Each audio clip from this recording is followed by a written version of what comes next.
PKP buat pulak di Kelantan.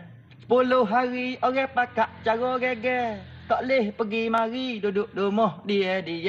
Cokoh depan TV puas guling negak meneta. PKP buat pulak di Kelantan. PKP kita disambung lagi sehingga 4 hari bulan Februari. Jadi apa yang boleh kita buat sekarang ni, kita terima sajalah keputusan daripada pihak kerajaan. Dan seperti sedia maklum, besok semua kedai-kedai boleh beroperasi sehingga pukul 10 malam. Jadi alhamdulillah lah. Perusahaan car wash ni sebenarnya untuk pembersihan dan pembasman kuman. Okey, terutama pada Grab, ya, motor diorang pun cuci sini. So apabila ada usaha-usaha untuk orang kata membersihkan, ya, disinfection pun ada kan? Ada disinfection. Kalau kau tutup, habis kalau orang naik teksi tu dia tak basuh kereta dia, macam mana aku kakang? Perintah Kawalan Pergerakan PKP 2.0 tidak akan disambung. Kes masih lagi 4 angka. Kematian dilaporkan saban hari, kluster juga masih berbelas direkodkan. Risau dan bimbang di hati, tapi ada juga yang dah bersukaria, malah merancang nak ke sana, ke sini, ke sana, ke sini. Mampukah sekat penularan gelombang ketiga ini seperti yang kita buktikan pada PKP terdahulu? Ini yang akan kita kupas ketika nanti bersama tetamu di studio Topik at 7.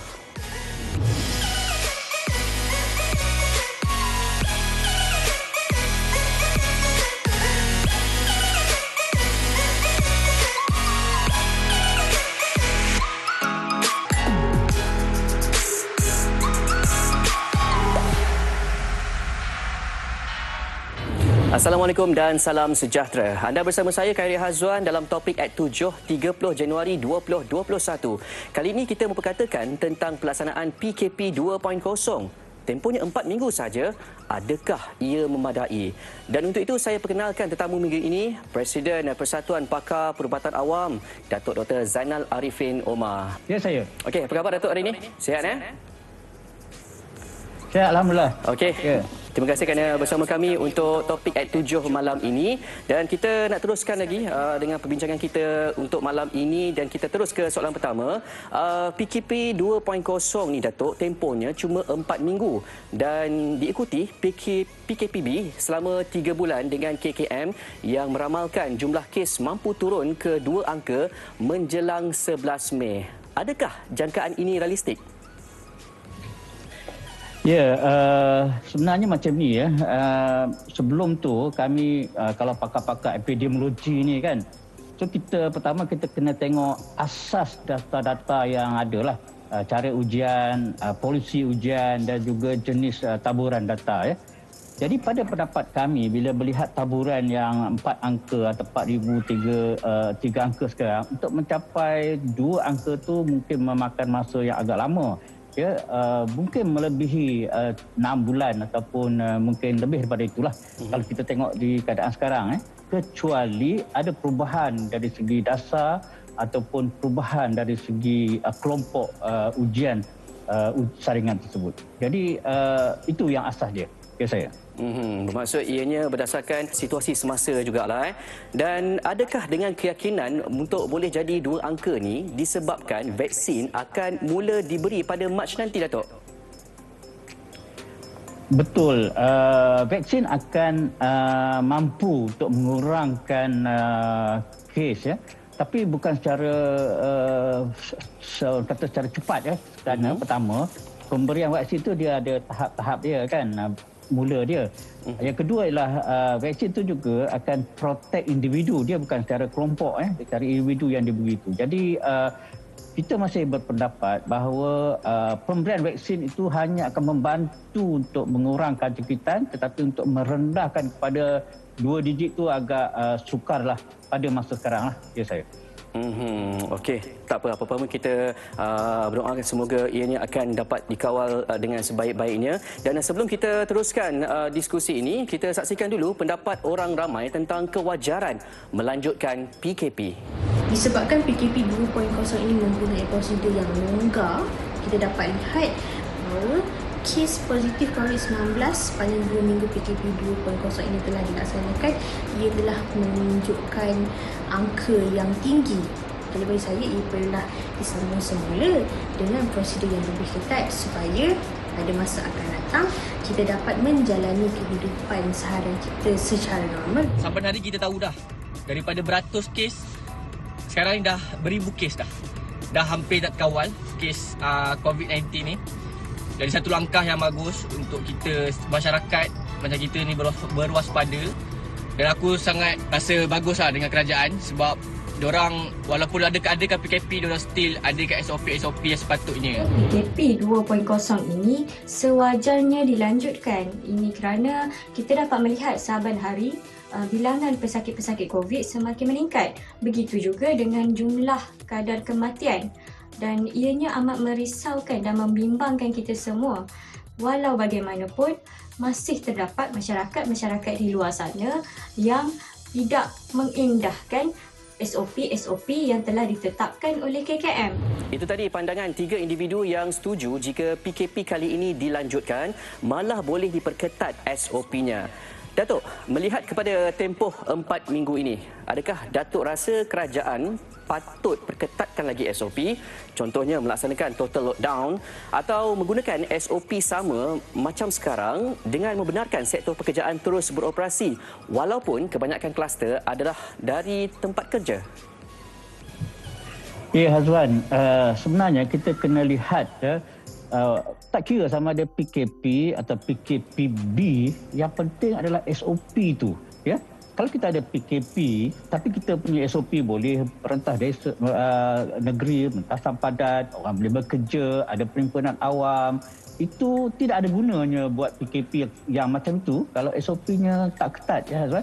Dia perketat tu macam saya katakan, factory ni kita asingkan, maknanya dia kena tumpukan khusus, kerana dia orang yang banyak kes tapi kematian kurang.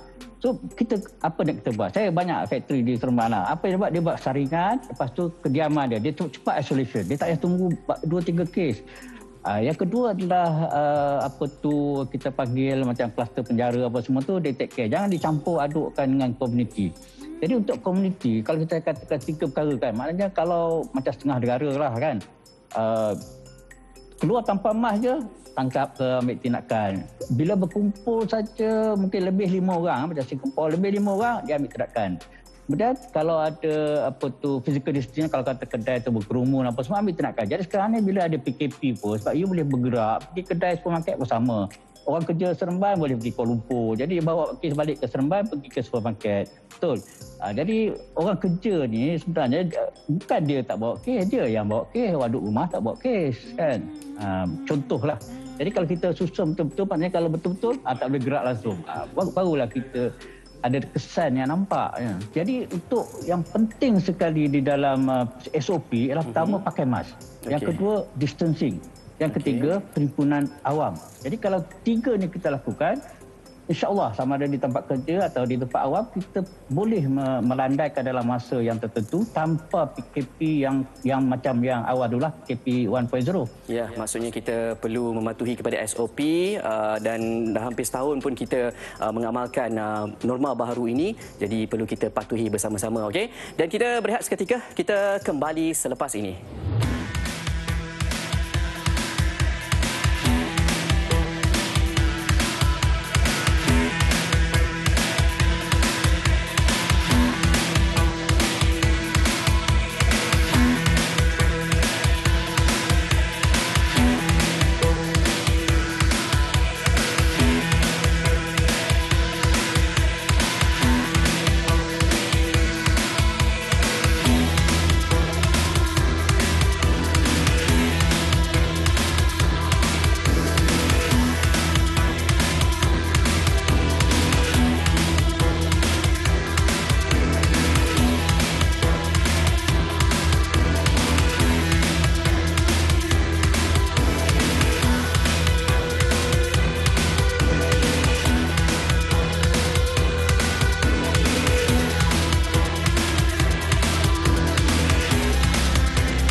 Informasi terkini, 309 kes baharu. Peniaga lagi ramai daripada pembeli. Berita dalam dan luar negara. Isu-isu semasa dan pelbagai lagi. Paginya jadi. Segalanya diberikan kepada anda secara menyeluruh hanya di edisi 7. Maradona meninggal dunia akibat serangan jantung. Salam ceria dan kita jumpa lagi. Kini menemui anda setiap hari jam 12 tengah hari.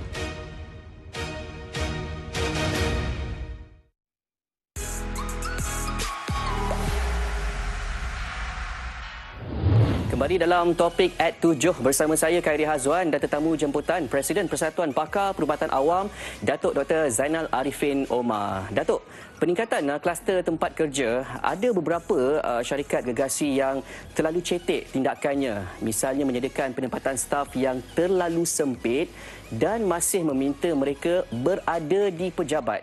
Apa pandangan Datuk terhadap majikan sebegini yang dilihat lebih mementingkan keuntungan berbanding kesihatan dan kebajikan pekerja? Ya, Hazwan, sebelum tu kita tengok kluster di tempat kerja ya.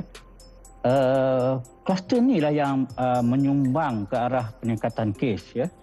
Yang kedua, kita lihat negeri seperti Selangor, Kuala Lumpur, mereka telah menjalankan PKP lebih awal daripada PKP 3.0, tetapi kes masih tinggi. Kenapa?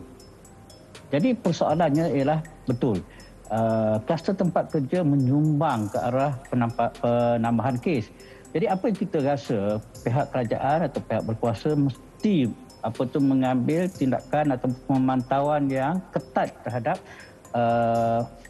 tempat kerja, terutama factory dan sebagainya yang besar-besar. Contoh, kalau misalnya ada satu kes, kita stop dulu dan kita lakukan saringan, pembersihan,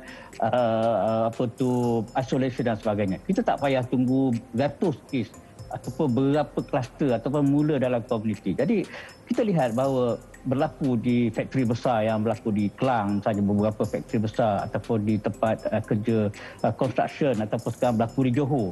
Kerana tidak ada pemantauan ataupun penguasaan yang ketat terhadap SOP di tempat kerja itu. Ya, saya.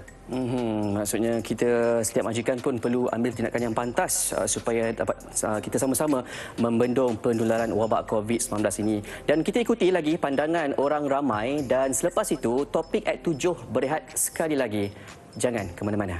Waktu kita mula PKP dulu, kita berjaya menurunkan kes dekat Malaysia ni. So, jadi saya percaya kalau disambungkan lagi PKP ni dan diperketatkan lagi PKP, saya percaya bahawa kita berjaya dan boleh menurunkan kes dari hari ke hari. Memanglah PKP 2.0 ni orang kata banyak memberi impak-impak negatif kepada sektor ekonomi apa semua. Contohnya macam peniaga-peniaga kecil, which is diorang tak dapat teruskan perniagaan diorang, and then pada segi pendapatan tu agak drop sikit. Tapi saya rasa penularan COVID tu sendiri perlu dihapuskan dulu, and then baru kita buat pasal ekonomi itu dulu, and then baru kita cerita bab-bab ekonomi. PKP 2.0 ini patut diteruskan kerana sekiranya kita membiarkan begitu sahaja, ia bukan sahaja akan melemahkan institusi kesihatan negara, malah ianya akan meletakkan seluruh rakyat Malaysia dalam risiko.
Masih bersama kami dalam topik At 7. Bercerita tentang keperluan melanjutkan PKP 2.0 atau tidak. Bermula semalam, kerajaan membenarkan waktu operasi sehingga 10 malam untuk premis perniagaan seperti pasaraya, kedai runcit, farmasi dan keperluan harian. Turut dibenarkan kedai makanan haiwan, dobi serta kedai cermin mata. Ikuti laporan ringkas ini. Menteri Kanan Keselamatan Datuk Seri Ismail Sabri Yaakob berkata, keputusan itu dibuat selepas Kementerian Kesihatan melakukan penilaian risiko terhadap sektor perniagaan berkenaan. Jadi kita seragamkan semua waktu perniagaan bagi setiap perniagaan yang telah pun kita luluskan dan benarkan. Dan ini saya percaya boleh memudahkan penguatkuasaan oleh pihak PDRM dan juga Task Force Operasi Pematuhan dari segi melaksanakan. Dan bermula besok. Keputusan juga dibuat selepas banyak permohonan diterima daripada sektor berkenaan disebabkan faktor ekonomi. Sebelum ini hanya waktu operasi premis menjual makanan dan perkhidmatan penghantaran makanan di negeri-negeri yang tertakluk di bawah Perintah Kawalan Pergerakan PKP dilanjutkan sehingga jam 10 malam. Ini pula yang dimaklumkan oleh Menteri Keuangan Datuk Seri Tengku Zafrul Abdul Aziz. Malaysia tidak akan melaksana sekatan sepenuhnya ke atas ekonomi meskipun sekiranya berlaku senario terburuk. Jelas beliau, kerajaan akan terus memberi tumpuan kepada SOP lebih ketat sekiranya jumlah kes COVID-19 terus meningkat.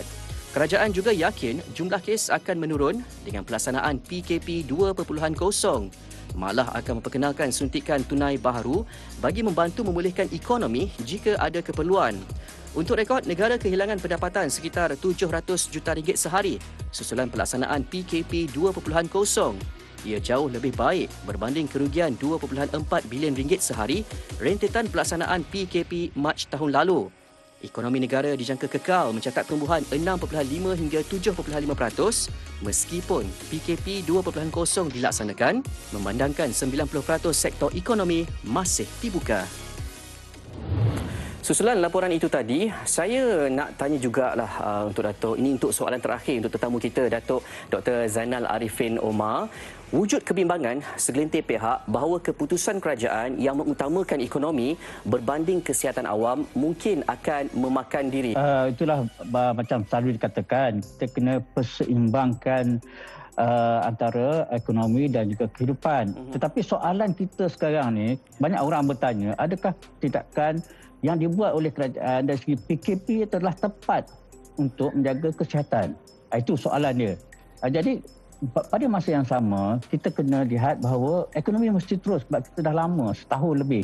Jadi apa yang kita perlu sekarang adalah precision di dalam tindakan kerajaan. Saya kata mungkin kita tak perlu PKP seluruh negara, tapi kita perlu PKP di negeri Selangor, Johor dan sebagainya, dan kita perketatkan SOP. Kemudian ada 3 perkara lah yang saya rasa kalau kita tak ada PKP pun. Pertama ialah mesti pakai mask. Mana ada peraturan keluar je pakai mask. Yang kedua, jarak 1 meter. Bila lebih saja kita ambil tindakan. Yang ketiga adalah perhimpunan awam. Jangan ada perhimpunan awam yang besar lah. Sekarang banyak perhimpunan awam dan sebagainya. Jadi kalau kita ada rentas negeri lah. Kalau 4 perkara ni atau 3 perkara ni kita lakukan, maka sebenarnya kita tak perlu PKP the whole country. Kita buat secara spesifik ataupun khusus di sebahagian tempat saja. Ya saya. Baik, itu pencerahan yang sangat baik daripada Datuk. Yang penting kita perlu amalkan SOP, pakai pelitup muka, penjarakan fizikal sekurang-kurangnya 1 meter, juga elakkan daripada perhimpunan awam dan juga amalkan kebersihan sepanjang masa. Baik, terima kasih kepada Datuk Dr. Zainal Arifin Omar yang merupakan Presiden Persatuan Pakar Perubatan Awam kerana sudi bersama kami untuk minggu ini. Dan sebelum berpisah, kita dengar lagi pandangan orang awam, perlu atau tidak untuk melanjutkan PKP 2.0. Saya bersetuju sekiranya PKP 2.0 tidak disambung hal ini sebab kita boleh lihat ramai peniaga-peniaga kecil terutama sekali yang terjejas, dan jika PKP 2.0 disambung, kemungkinan untuk kita melihat lebih ramai yang kehilangan kerja ataupun menganggur itu lebih tinggi. Saya tidak bersetuju sekiranya PKP 2.0 ini dilanjutkan kerana ini secara langsung akan mengakibatkan keadaan ekonomi kita menjadi lebih teruk. Sedangkan ianya telah pun terkesan semenjak PKP 1.0 dilaksanakan tahun lepas.